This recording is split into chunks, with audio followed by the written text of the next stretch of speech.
할렐루야! 사랑하는 성당교회 성도님들, 한 주간 잘 지내셨나요? 오늘 나눌 말씀은 시편 32편 1절에서 7절까지 말씀입니다. 시편 32편 1절에서 7절까지 말씀입니다. 우리 함께 읽어보도록 하겠습니다. 시작! 허물의 사함을 받고 자신의 죄가 가려진 자는 복이 있도다. 마음에 간사함이 없고 여호와께 정죄를 당하지 아니하는 자는 복이 있도다. 내가 입을 열지 아니할 때 종일 신음함으로 내 뼈가 쇠하였도다. 주의 손이 주야로 나를 누르시오니 내 진액이 빠져서 여름 가뭄의 마름같이 되었나이다. 내가 이르기를 내 허물을 여호와께 자복하리라 하고 주께 내 죄를 아뢰고 내 죄악을 숨기지 아니하였더니 곧 주께서 내 죄악을 사하셨나이다. 셀라. 이로 말미암아 모든 경건한 자는 주를 만날 기회를 얻어서 주께 기도할지라. 진실로 홍수가 범람할지라도 그에게 미치지 못하리이다. 주는 나의 은신처이오니 혼란에서 나를 보호하시고 구원의 노래로 나를 두루시리이다. 셀라. 아멘. 이 시간 함께 시편 말씀을 나누기 원합니다. 지난 5월 한 달간 시편을 묵상한 기억이 있으실 것입니다. 그리고 남은 10월 동안 지난번에 이어서 시편을 묵상하게 됩니다. 오늘 말씀은 시편 32편 말씀입니다. 시편 32편 말씀은 죄와 또 구원에 대한 내용을 이야기하고 있는 시입니다. 그림 속 32라는 숫자 위에 보이는 이 시의 표제를 보면은 다윗의 마스길이라는 글자가 보이실 것입니다. 이것을 시의 표제라고 말합니다. 32편의 표제에 나오는 마스길을 많은 학자들이 교훈을 의미하는 표현이라고 이야기를 합니다. 또한 이것은 기도하는 중 떠오른 교훈 정도로 볼 수 있다고 말합니다. 즉, 이 시편 32편은 교훈적인 가르침을 담고 있는 시편으로서 토라시 또는 지혜시로 보면 될 것 같습니다. 우리가 지난 시편 묵상 때 나누었던 말씀들을 기억하실 것입니다. 시편 첫 시간에 나누었던 시편 1편도 교훈을 담고 있는 지혜시 또는 토라시로 분류되는 시편이었습니다. 또한 이 지혜시는 우리가 하나님의 말씀대로 살아가도록 또 하나님의 백성들을 진리로 이끄는 주제를 담고 있는 시의 주제 중 하나입니다. 오늘 읽은 이 말씀도 하나님의 가르침 또 교훈을 담고 있는 시로 분류가 됩니다. 시편 기자는 1절과 2절에서 누가 복 있는 사람인지에 대해서 이야기를 하고 있습니다. 우리 1절과 2절 함께 읽어보도록 하겠습니다. 시작! 허물의 사함을 받고 자신의 죄가 가려진 자는 복이 있도다. 마음에 간사함이 없고 여호와께 정죄를 당하지 아니하는 자는 복이 있도다. 아멘. 우리가 갖고 있는 개역개정으로 된 성경에는 복이 있도다라는 말이 마지막에 나오지만 다른 번역본 성경을 보면은 특별히 원어 성경인 히브리 성경을 보면 복되어라라는 말이 제일 먼저 나타나고 있습니다. 히브리 시의 특징은 중요하다고 생각하는 내용을 시의 앞에 두어서 강조한다고 합니다. 우리가 5달 전에 나누었던 시편 1편의 말씀의 시작도 바로 이 복되어라라는 선언으로 이 단어로 시작을 했던 것 기억하실 것입니다. 시편 전체의 서론격인 1편에서 복 있는 사람 또 행복한 사람이 어떤 사람인지를 이야기하는 것은 시편 전체에 복 있는 사람, 행복한 사람이 누구인지를 이야기하고 있다는 것을 보여주고 있는 것입니다. 그리고 또한 오늘 32편 말씀에도 시편 1편과 마찬가지로 이 복된 사람 또 행복한 사람이 누구인지를 이야기하고 있습니다. 이 시편의 중심 주제가 바로 오늘 읽은 시편 32편의 중심 주제가 바로 누가 복된 자, 행복한 사람인지를 말하고 있는 것입니다. 1절과 2절에서 바로 그 복된 사람이 누구인지를 이야기하고 있습니다. 다윗은 1, 2절에서 허물을 사함 받은 자 그리고 죄가 가려진 자가 복된 사람이라고 외치고 있습니다. 또한 마음에 간사함이 없는 자 여호와께 정죄당하지 않는 자가 복된 사람이라고 이야기를 하고 있습니다. 그런데 모든 인간은 허물이 있고 또 죄를 갖고 있는 존재라는 것 우리가 잘 알고 있을 것입니다. 마음은 간사하며 또 죄가 있기에 하나님께 정죄를 당할 수밖에 없는 존재들이 바로 우리 인간입니다. 아담과 하와의 범죄 이후로 모든 인간은 죄인이 되었습니다. 하나님의 정죄 아래 놓일 수밖에 없는 것이 죄인 된 우리의 모습입니다. 1절에서 허물로 번역된 단어는 반역을 의미하는 단어라고 이야기합니다. 창조주이신 하나님처럼 되고자 했던 아담과 하와, 그리고 자신이 왕이 되어 자기 멋대로 살아가려는 하나님께 반역한 인간들에게는 죄인이라는 꼬리표가 달리게 됩니다. 그런데 다윗은 이 허물의 사함을 받은 자, 죄가 가려진 자에게 복이 있다라고 이야기를 하고 있습니다. 근데 우리가 잊지 말아야 할 것은 인간 스스로 이 죄와 허물에서 벗어날 수 없다는 것입니다. 이 허물과 이 죄에서 벗어날 수 있는 자, 또 자유로운 자는 이 세상 아무도 없다는 것입니다. 이 말을 바꿔 이야기하면 인간은 죄와 허물을 갖고 있기에 복된 삶, 또 행복한 삶을 살아갈 수 없는 존재라는 것이 되게 됩니다. 죄인과 허물을 가진 자의 특징은 자신의 모습을 가리고 또한 숨는다는 것입니다. 옛말에 맞은 사람은 발 뻗고 자도 때린 사람은 다리를 못 뻗고 잔다는 말이 있습니다. 죄의 특징은 들킬까 두려워 초조해지고 긴장하고 숨게 된다는 것입니다. 첫사람인 아담도 선악과 열매를 먹은 후 하나님을 피해 숨었습니다. 죄를 지은 자, 또 잘못한 자는 당당하게 자신을 내세울 수 없게 됩니다. 그것이 죄의 열매 중 하나인 것입니다. 물론 죄를 짓고도 떳떳하고 뻔뻔하게 살아가는 사람도 있기는 하지만 죄를 짓게 되면 누군가를 피해 숨는 것이 정상적인 반응입니다. 이 시를 지은 다윗도 자신의 죄악으로 인해 고통스러워했던 것 같습니다. 이어서 나오는 3, 4절에서 다윗은 죄를 지은 자의 모습이 어떠한지를 묘사하고 있습니다. 우리 함께 3, 4절 말씀도 함께 읽어보도록 하겠습니다. 시작. 내가 입을 열지 아니할 때 종일 신음함으로 내 뼈가 쇠하였도다. 주의 손이 주야로 나를 누르시오니 내 진액이 빠져서 여름 가뭄의 마름같이 되었나이다. 셀라. 아멘. 다윗은 자신의 입을 열지 아니할 때, 즉 죄에 대해 하나님께 자백하고 회개하지 않았을 때 종일 신음하고 뼈가 쇠하여 녹아내리는 듯한 고통을 느꼈다고 합니다. 또한 하나님의 손이 자신을 눌러 여름철에 가뭄에 마르듯이 자신의 진액이 빠져 메말라 갔다라고 고백을 하고 있습니다. 죄인의 모습은 이러합니다.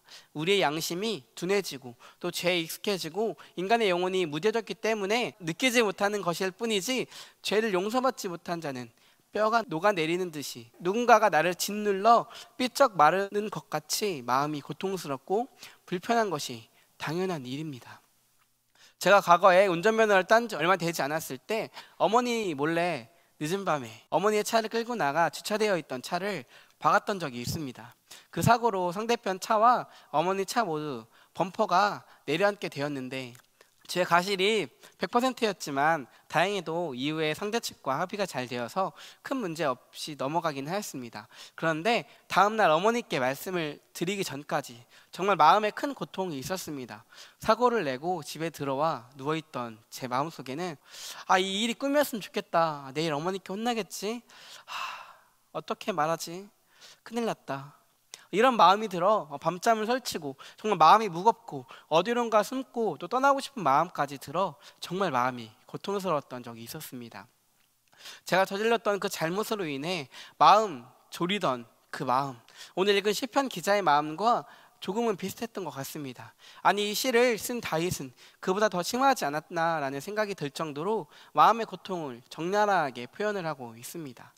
그렇습니다. 죄를 지은 자들은 하나님 앞에서 마음 졸일 수밖에 없습니다. 너무나도 거룩하고 완벽하고 너무나도 깨끗한 하나님 앞에서 그분을 반역하고 죄가 가득한 우리는 그분 앞에 설 수도, 또 그분의 얼굴을 마주할 수도 없는 위치에 있는 존재입니다.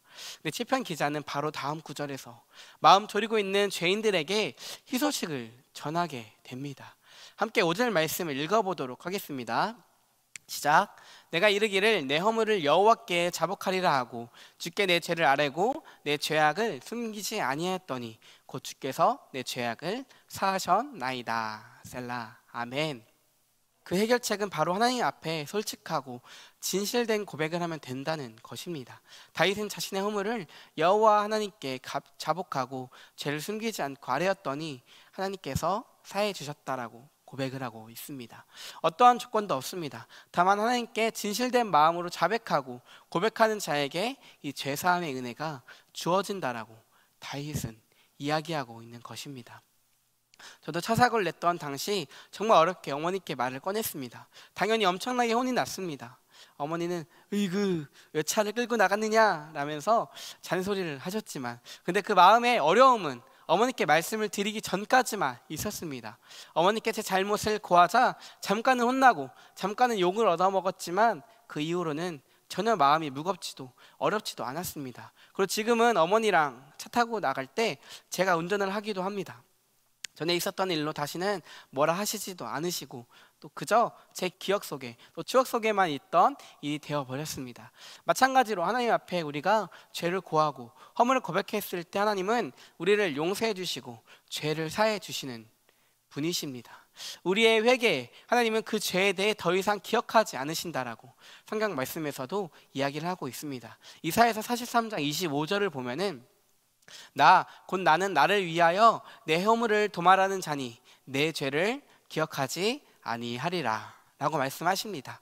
하나님은 우리의 죄를 기억하지 않으신다라고 말씀하십니다. 이 엄청난 은혜를 받은 것이 바로 우리입니다. 예수 그리스도의 십자가, 또 그분의 고난과 희생으로 말미암아 우리는 죄사함을 받았고, 그를 믿는 자는 더 이상 정죄함도 죄의 심판도 받지 않게 되었습니다. 이 놀라운 은혜, 이것을 우리는 복음이라고 이야기를 합니다. 우리는 이 복음으로 말미암아 복이 있는 사람, 행복한 사람이 된 것입니다. 또 한 가지 주목해야 될 것은, 죄를 가리고 허물이 사함받게 된 것은 사함받게 하는 주체가 우리 인간에게 있지 않다는 것입니다. 하나님께서 허물을 용서해 주시고 죄를 가려주셨다라고 시인은 말하고 있습니다. 용서와 사함의 주체가 하나님께 있다는 것입니다. 이 말은 죄사함의 용서가 우리에게 선물로 주어졌다는 의미인 것입니다. 시편 32편에 기록한 시인은 이 놀라운 하나님의 은혜, 죄를 덮어주고 허물을 사해 주신 하나님을 알고 있다는 것입니다. 하나님이 친히 우리의 죄와 허물을 덮어주시고 용서해 주시고 벗겨내 주셨습니다. 바로 우리 행복은 우리가 갖고 있는 어떠한 것이 아니라 죄로 죽을 수밖에 없는 우리를 죄로 인해 억눌리고 눈치 보고 마음이 무너져 내릴 것 같은 처지에 있던 우리를 회복시키신 하나님의 은혜에 있습니다. 그분의 죄사함의 역사가 우리의 가장 큰 복이며 우리가 행복하게 살아가게 될 이유입니다. 더 나아가서 하나님은 의롭게 된 우리의 기도를 들으시고 우리의 어려움, 환난과 고통 속에서 건지시고 또한 지켜 보호해 주시는 분이십니다. 그리하여 우리의 입술에서 구원의 노래가 떠나지 않도록 우리를 이끄시고 은혜 베푸시는 하나님이십니다. 죄가 해결되기 전에 우리의 입술은 고통의 신음을 내는 자들이었다면, 이제 죄에서 구원받은 우리의 입술은 하나님의 구원을 노래하는 존재로 살아가게 됩니다. 사랑하는 성당교회 성도님들, 우리를 죄에서 건져주시고 우리의 반역을 용서해 주신 하나님 앞에 나와 감사함으로 또 찬양과 기쁨으로 노래하십시오. 죄로 인해 죽을 수밖에 없던 우리를 구원하시고 영혼을 살려주셔서 천국 소망을 품게 하신 하나님께 감사함으로 나아가시기를 바랍니다. 그분이 우리를 보호하시고 지켜주시는 우리의 피난처이시며 환난과 어려움에서 우리를 보호하시는 하나님이심을 고백하며 찬양하고 하나님을 높이는 삶을 살아가십시오. 우리의 기쁨은 바로 여기에 있습니다. 우리를 구원하여 주신 하나님, 우리를 보호하시는 하나님이 우리를 버리지 않으시고 어떠한 조건도 없이 우리를 죄에서 사망에서 건져주셔서 우리에게 희망과 소망을 안겨주신 그 하나님이 나의 하나님, 변함없으신 하나님이시라는 것입니다. 하나님은 결코 우리를 포기하지 않으시고 버리지 않으십니다. 우리의 보호자 되시고 우리의 피난처 되시는 하나님 앞에 나와 예배하십시오. 그분을 찬양하고 경외함으로 또 경배함으로 하나님 앞에 나아오십시오. 이것이 하나님이 원하시는 삶이고 구원받은 성도가 누릴 수 있는 가장 큰 기쁨, 가장 큰 즐거움인 것입니다. 다 함께 기도하겠습니다. 오늘도 살아 역사하신 하나님 감사합니다. 죄로 죽을 수밖에 없는 우리를 예수 그리스도의 십자가의 희생으로 죄를 속하여 주시고 하나님의 자녀로 삼아주셔서 감사합니다. 우리에게 어떠한 조건도 어떠한 자격도 없음을 고백합니다. 전적인 하나님의 은혜, 하나님의 놀라운 사랑임을 고백하며 나아갑니다. 하나님, 구원받아 의롭다 여겨진 우리지만 때로는 우리의 죄성으로 인해 죄를 짓고 실수를 저지를 때가 있습니다. 하나님, 그때마다 하나님 앞에 나와 진실과 정직함으로 죄를 고하고 주님의 은혜를 다시금 묵상하며 우리의 마음이 회복되고 다시 하나님께로 그리고 목적지를 향해 나아갈 수 있는 우리 성당교회 공동체가 될 수 있도록 허락하여 주시옵소서. 우리의 마음을 붙들어 주시고 날마다 진리의 길로 인도하여 주시옵소서. 우리를 지켜 보호해 주신 하나님, 우리 앞에 놓인 고난과 환난, 어려움과 아픔 가운데서도 우리를 보호하시고 우리의 피난처, 은신처 되신 하나님을 신뢰함으로 하나님께 나아가며 하나님의 도움을 구하는 신실한 우리가 되기 원합니다. 하나님, 우리를 보호하시며 우리의 피난처이심을 잊지 않게 하시고 주님께로 피하며 주님의 도움을 구하는 우리가 되게 하여 주시옵소서. 우리를 구원하여 주신 하나님 감사합니다. 주님만 높임 받아 주시옵소서. 감사드리며 예수님의 이름으로 기도드립니다. 아멘. 사랑하는 성당교회 성도님들, 주어진 한 주도 하나님을 찬양하고 하나님께서 우리에게 행하신 일들을 고백하며 또 선포하며 나아간 한 주 되시기를 축복합니다. 죄인인 우리를 아무 조건도 없이 아무런 자격 없는 우리를 구원하여 주신 하나님을 찬양하는 한 주, 우리 앞으로의 삶이 되기를 축복합니다. 우리를 구원하여 주신 하나님의 놀라운 은혜로도 우리가 평생 찬양할 이유가 됩니다.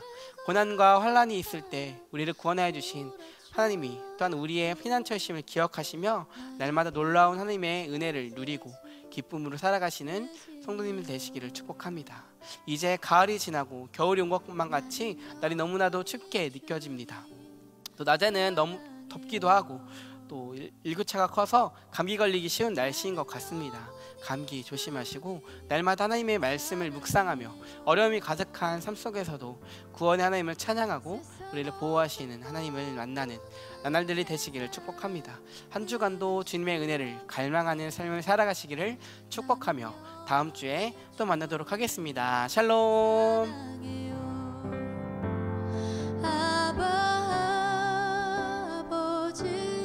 나를 사랑하시니